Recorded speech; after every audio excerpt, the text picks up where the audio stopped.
Pero hindi lang po ito ordinaryong barko. Ito po ay barkong sumisimbolo, kumakatawan sa hindi pantay na relasyon at katayuan ng Pilipinas sa Estados Unidos. Number one, terrorist! Number one, terrorist! U.S. imperialist! U.S. imperialist! Number one, terrorist! Ang barko pong ito ay nandito sa bisa ng tinatawag na PH-US Visiting Forces Agreement. Isang hindi pantay na kasunduan na nagpapahintulot sa napakaraming sundalong Amerikanong manatili sa ating bansa, lumahok sa napakaraming aktibidad at manatili ng walang taning. Ipinagmamalaki ng Amerika ngayon ang kanilang di umano gera laban sa terorismo. At ang barkong ito ay sumisimbolo di umano sa kanilang mga tagumpay. Yan po ay ginagamit nila para magpabatid ng mensahe sa buong Southeast Asia na ang kapangyarihan ng US ay hindi matitinag.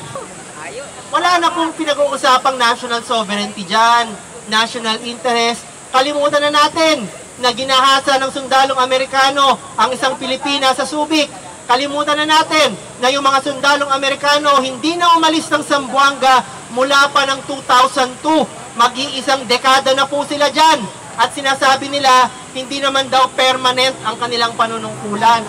Ang nakakalungkot po, bakit ang presidente ng Pilipinas tila manghang-mangha dito sa mga US warships, tila para bagang batang nakakita ng laruang eroplano at barko na gusto pa niyang sumakay doon sa aircraft carrier? Hindi ba niya naiisip na nilalabag ng mga sundalong Amerikano ang soberanya ng ating bansa?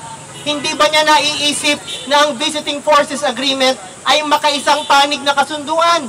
At hindi ba niya isinasaalang-alang ang seguridad ng ating bansa, ang national interest, kapag siya ay nagpapapayag na pumasok ang mga nuclear-powered warships tulad ng USS Carl Vinson? Ito po ay palatandaan na ang ating bansa hanggang ngayon ay inuuto pa rin, nagagamit pa rin, at sinasamantala pa rin ng Estados Unidos.